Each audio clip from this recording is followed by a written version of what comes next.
All right, let's keep the discoveries going. This is episode 648 of Fine Music with our second man, Charlie Zero. Second man, Charlie Zero. Okay, Yes. he's a little slow today. There we go. Locust. Truth is born of arguments. This one came out in 1995, taking you back to the 90s. And this guy is um electronic ambient IDM experimental. He's from London, well, London, UK. Um, I'm actually surprised how good this was.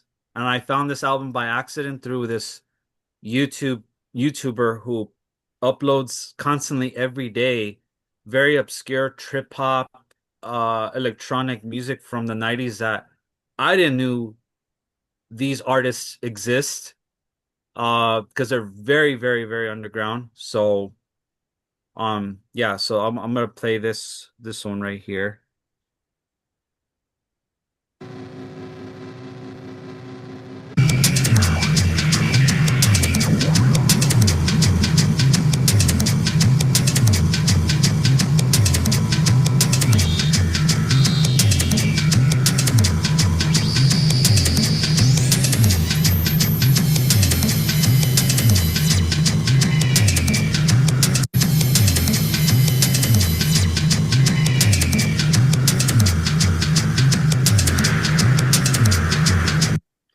Um yeah, this whole entire record, I thought this was gonna be, judging by the album cover, I thought it was gonna be very jazz electronic with a bit of trip hop in the mix.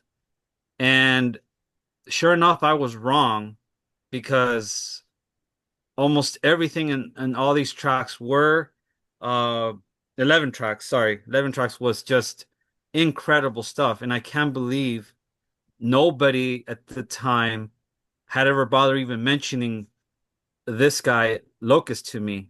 Or had someone mentioned it, I would have been like, yeah, I'm obsessed. I gotta own this, which I will because this is on my list now. But yeah, check out It's very Locust. progressive for 30 years ago. Wow. Mm-hmm. Yeah. Yeah. Yeah. But yeah, it's streaming on all the streaming service like Bandcamp, well, obviously, and YouTube and Spotify. But yeah, this album, highly recommend it. Locust, not to confuse with the other band, which we don't. Yeah, that's the. This is just Locust.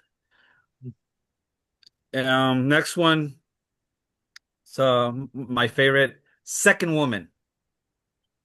Hmm. Uh, 9 tracks, 42 minutes, and this one came out in 2016. They're what are they? Electronic band, but they experiment with a lot here. It says the opening track wastes no time exhibiting mastery in both sound and structure, contorting the frequency spectrum into psychoactive mirage with its mutating tectonics and vaporous tone clouds. So let me play that. The title of that song. Oh my.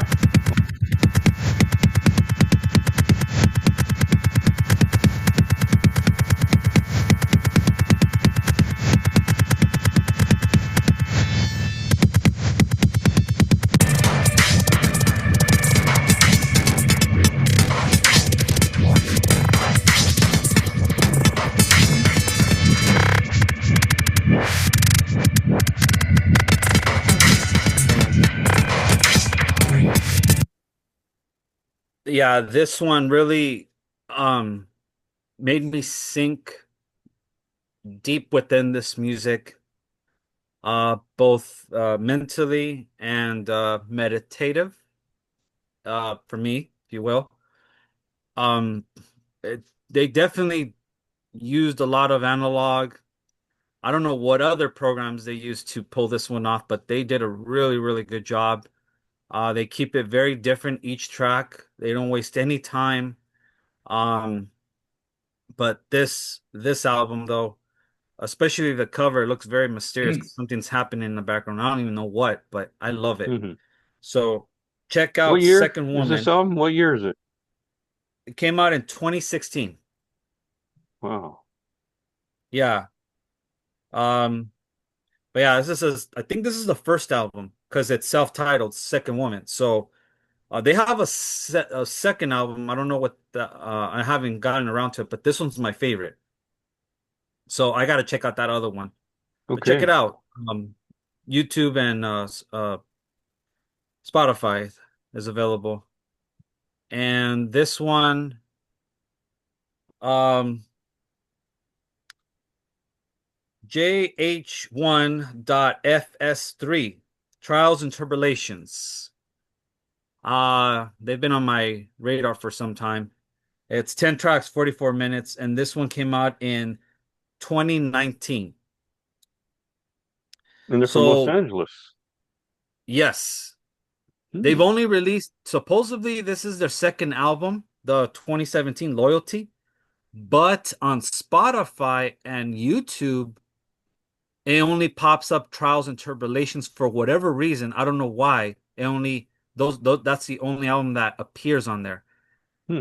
But the second one, Loyalty, doesn't, which I find that very odd. Whatever. The point is, so behind this album, they write emotional exploration through sound can become so indulgent that it overshadows the journey. JH1.FS3 eschews mining the human condition as meditation, opting for nuanced analysis rather than vanity, using the seeds of improvisation as their root construct.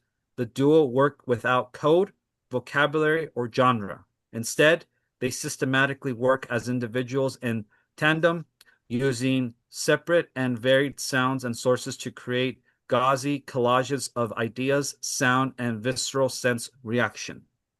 So Wow. I know that's end quote. That's what they wrote on there. Yeah. So let's do this Let's one right hear here. this. Yeah.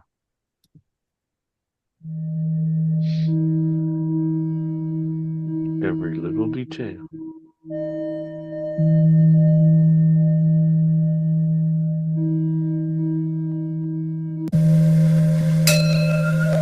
She's smiling. You're watching the spit in the corner of her mouth. The little blonde hairs on her body. The peachy scent of the dry sweat in her little crevices. And I imagine the two of you. Your fingertips gently running along the landscape of her, like you're mapping her out, getting to know every little detail.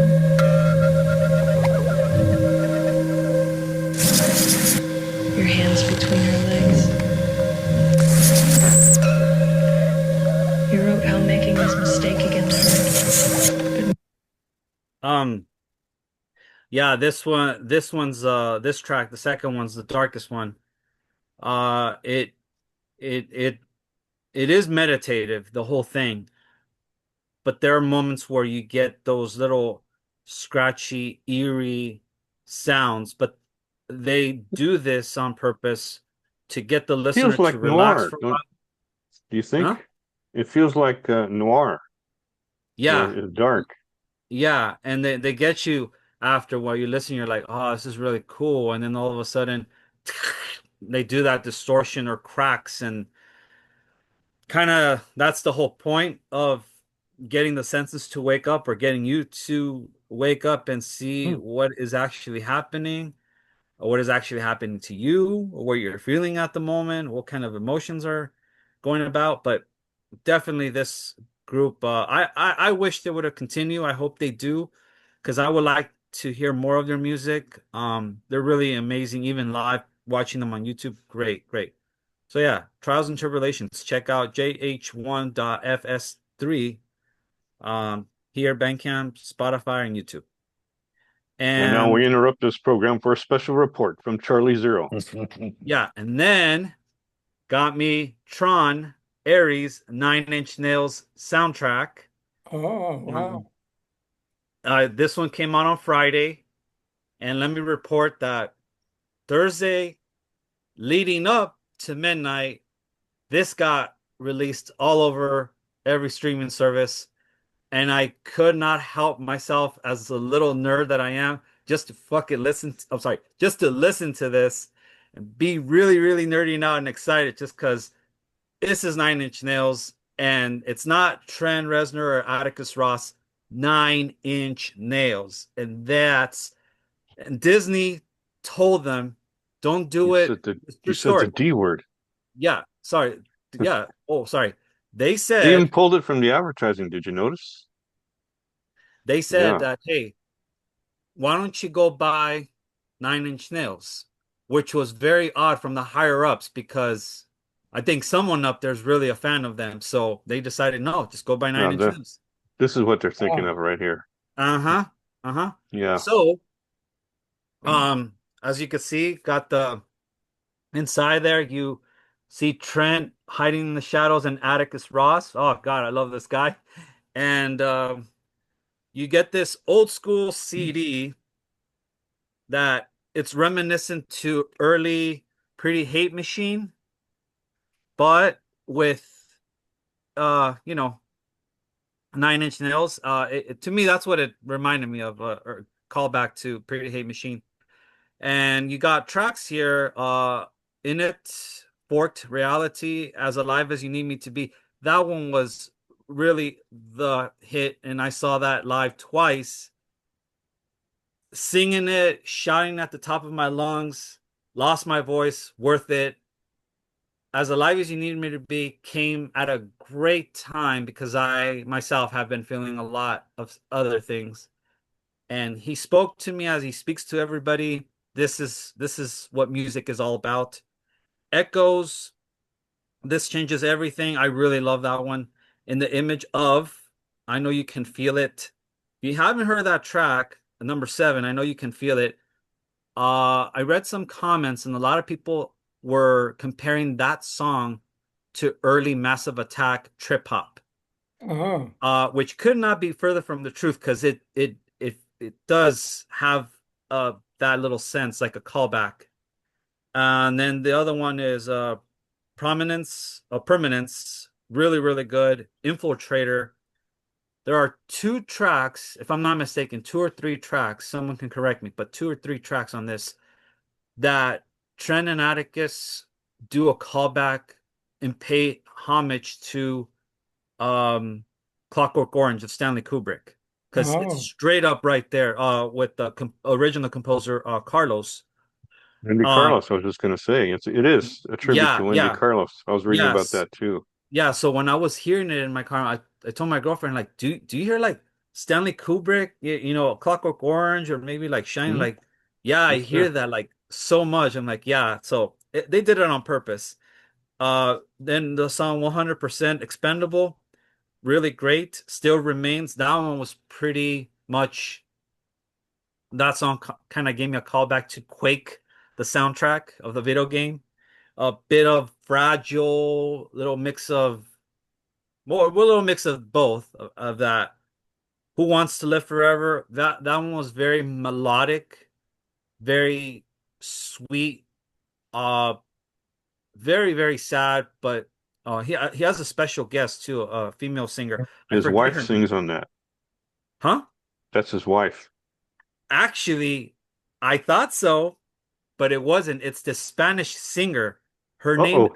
I can't pronounce her name at the top of my head, but yeah, she's a Spanish singer, and and they kept talking Oh, about it. I'm like, who is this? I thought that too at first. It was his it's wife because uncredited. What's the deal?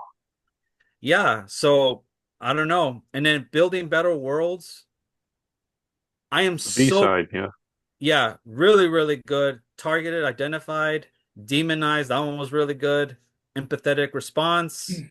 What Have You Done? A Question of Trust, which is a little cheeky to Question of Time with Depeche Mode, but I know this is a whole different thing.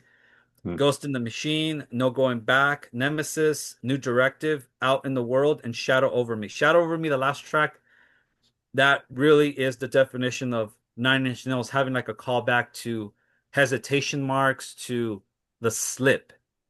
Um, I'm curious as I've listened to this twice already, so I'm trying to put myself, what is this movie gonna be about? I'm trying to say, okay, maybe this is what I think it's gonna be in the scene of the movie, maybe not. I don't know. I don't know which way they're gonna lean towards the audience, but I know that this soundtrack is gonna really hit every scene of that of the movie, of the entire movie. And Have you come heard the on, joke about it? what is it? The joke is it was so nice of Disney to make a movie to accompany the Nine Inch Nails album. Yeah, man, Yeah. seriously, Extended music video. we're living in a time where we need a Nine Inch Nails back, and they gave us a really good surprise with Tron Ares. It's their Um, best album in years. Would you it agree? it It is is. really they really Mhm. went all out with this. I'm glad they did. Trent still at 60 kicks ass. The man is handsome, beautiful voice, beautiful man. Man, that yeah, I have a guy crush. He's my guy crush. Him and Keanu Reeves. I say that loud and proud. I don't care. My girlfriend knows it. Shit. I love Trent Reznor. I love Keanu Reeves. I love Atticus Ross. I love the whole band. They're all lovely people. So I thank you for this, and thank you for making it. And please listen to this soundtrack. You will not regret it. You will love every bit of it. Just take it all in. Take it in. Yeah, it's And a must buy. It really is. yeah, I will and now that is, return you to your regular programming. Thank you, Charlie Zero, for that special report. you're welcome.